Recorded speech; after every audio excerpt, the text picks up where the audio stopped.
semua hati-hati lah selain daripada kongres ini yang bagi kita. Jadi banyaklah saya rasa yang pertama sekali supaya sama dengan kata tadi kongres yang tak dapat saya lupakan sama sekali kerana peristiwa pertama kali diadakan dalam sejarah bangsa Melayu ini. Kongres yang begitu besar dan saya dapat mengambil bahagian bersama. Dan yang kedua ialah berkenaan dengan hadir bersama dalam menubuhkan UMNO ini. UMNO yang dilahirkan 25 tahun dulu itu, saya juga telah dapat mengambil bahagian bersama-sama. Dan selain daripada itu, di dalam masa melangkahkan perlembagaan Persekutuan Tanah Melayu, saya juga telah mengambil bahagian bersama dengan Dato' On, Dato' Bukit Gantang, Dato' Dan Abdul Abbas, Syekh Saleh Osman. Pada masa itu lebih kurang 7 orang yang pemimpin UMNO ini berkumpul di Ipoh merangkakan persekutuan perlembagaan Persekutuan Tanah Melayu yang pertama. Dan selepas daripada itu kami datang ke Kuala Lumpur dipimpin oleh Dato' On menemui saya Wajan. Selepas itu jadi saya ambil bahagian itu. Saya rasa walaupun bahagian yang sangat kecil, sungguh pun kecil, tetapi saya rasa sangat-sangatlah besar terutama sekali kepada diri saya. Karena pertama sekali perjumpaan itulah atau daripada perjumpaan itulah yang membawakan kepada tercantumnya atau termaktubnya perlembagaan Persekutuan Tanah Melayu yang akhirnya Persekutuan Tanah Melayu didirikan pada 1 bulan Februari tahun 1968. Yang kedua kepada diri saya sendiri daripada perjumpaan di Ipoh itulah sama-sama dengan pemimpin UMNO. Itulah pertama kali saya mendapat perasaan bahawa kalau saya nak berjuang lebih jauh dalam politik, saya mesti mempunyai pengetahuan yang lebih jauh lagi dan lebih banyak lagi dan juga pengalaman. Dan dari situlah mereka saya pulang ke Kedah. Saya berazam untuk melanjutkan pelajaran ke luar negeri dengan apa jalan pun juga. Jadi kebetulannya juga manakala berlakunya ataupun timbulnya hari 1 hari bulan 2 tahun 1948 dan kebetulan hari itulah juga, malam itulah juga saya bertolak daripada Pulau Pinang dan saya bekerja sebagai kelasi kapal dengan tujuan mencari tempat untuk belajar dan menambahkan pengetahuan. Jadi saya keluar mulai dari 1 Februari tahun 1948 itu sehinggalah 7 tahun dan 7 bulan kemudian, yaitu pada tahun 1955 barulah saya pulang balik ke Malaysia. Dan pada masa itu kita sedang menghadap pilihan raya yang pertama dan teku selepas seminggu saya di Kedah minta saya datang ke Kuala Lumpur untuk memegang jawatan sebagai Joint Secretary Perikatan dengan Tuan T. Istana. Jadi 2 bulan kemudian selepas pilihan raya dah berjalan, jadi tempoh masa pembukaan rumah UMNO inilah itu peristiwa yang saya tak dapat melupakan, iaitu dalam masa pembukaan rumah UMNO inilah dalam tahun 1955 Tengku meminta saya menjadi Setiausaha Agung UMNO dan saya pun menerima sebagai Setiausaha Agung.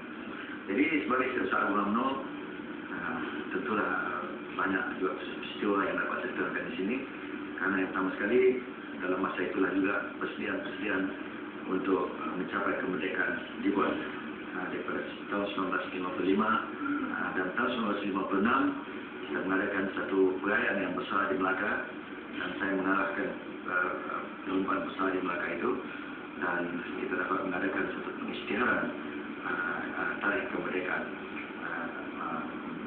Melaya, yaitu pada 31 Ogos tahun 1957.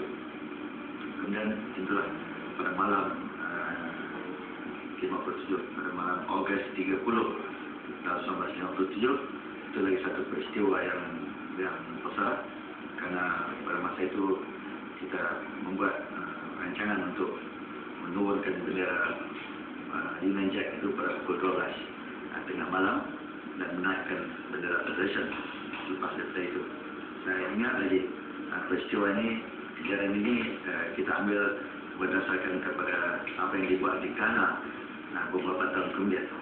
Jadi bila saya terangkan di sini, Ghana lah menjadi sebagai sumber yang kita buat turunkan bendera Union Jack pada pukul 12 tengah malam dan naikkan bendera Federation kita. selepas daripada itu. Jadi selain daripada itu, hari kemerdekaan itu memanglah saya rasa setiap semua rakyat Malaysia ni merasa semua bangga kerana itulah kemuncak perjuangan kita selama ini. Kita tamatkan pencubaan nak memaksa kita dengan Malaysian Union, iaitu pada 1 Februari tahun 1948 dan pada 1 Ogos tahun 1957 kepada ahli UMNO.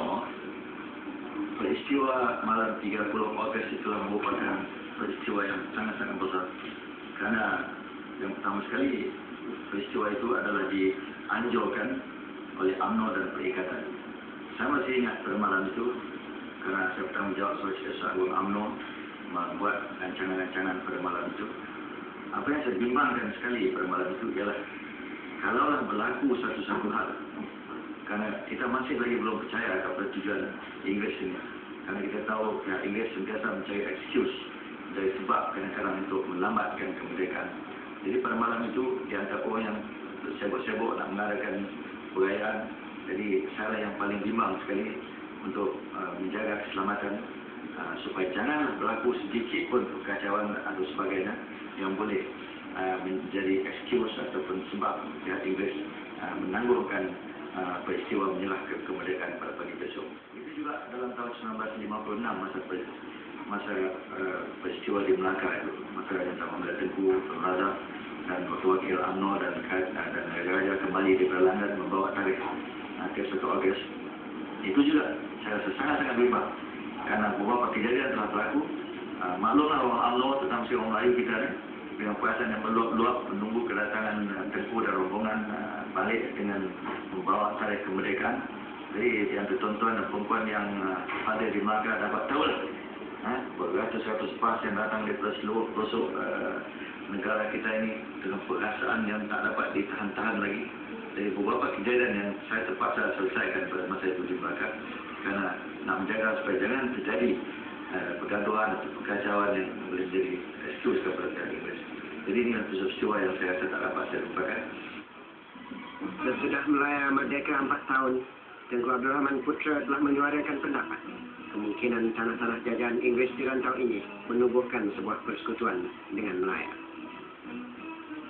Ucapan Tengku di Kelab Wartawan-Wartawan Asing di Singapura pada tahun 1961 itu telah mencipta sejarah dan timbullah konsep Malaysia.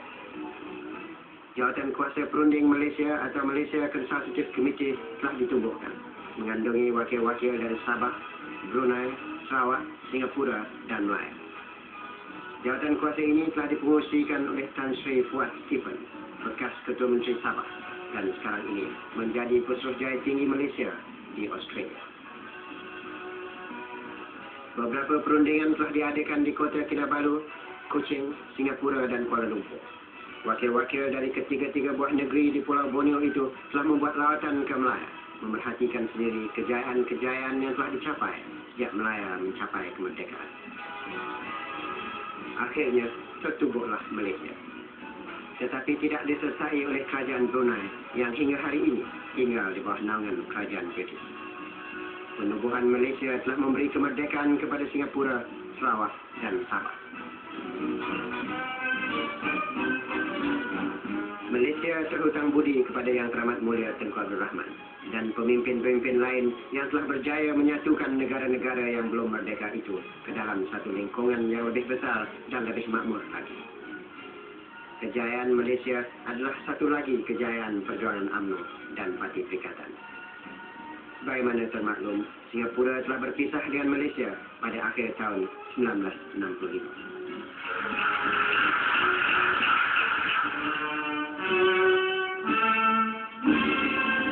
Malaysia telah berjaya menempuh berbagai-bagai bahaya dan percubaan.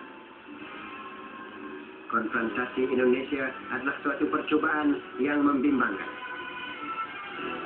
Tetapi syukurlah, berkat kerjasama dan perpaduan rakyat Malaysia, percubaan menghancurkan Malaysia itu telah dapat dipatahkan. Dan kini Malaysia kian bertambah kokoh dan maju.